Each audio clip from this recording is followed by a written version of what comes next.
Здравейте! Днес ще ви покажа как се плете нисък пълнеж. Аз тук съм си подготвила бринката и куката. Сега, първо ще ни трябва основа. Основата винаги е въздушни бринки.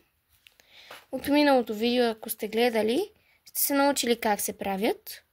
Ако не, го изгледайте, за да се научите. Без въздушните бринки не можете да правите ниски пълнежи. Така, ето направих си основата, няколко въздушни бринки. Малко са разсегнати, не съм се старала за тях.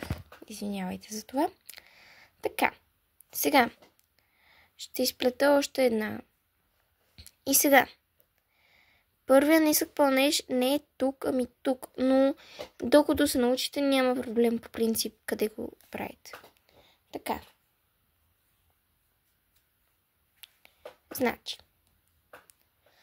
той е много подобен на въздушната бринка. Бъркаме в следващата дупка. Ето вижте. Тук се пада ето тази. Съответно в нея бъркаме. След това пак захващаме. Издърпваме. Но не издърпваме и през тука. Ами намятаме и издърпваме през двете. Разбрахте ли? Вижте. Прокарваме през дупчицата. Захващаме, изкарваме. Имаме две ушета.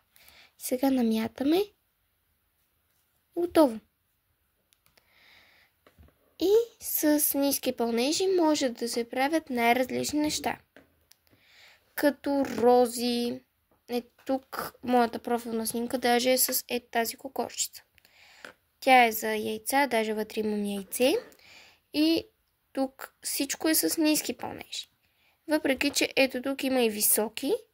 Но до вечера може би ще кача видео как се правят и високи пълнежи. Тук е паднало очето, понеже аз съм използвала такива, дето се лепят. Да, ето това също е с ниски пълнежи. И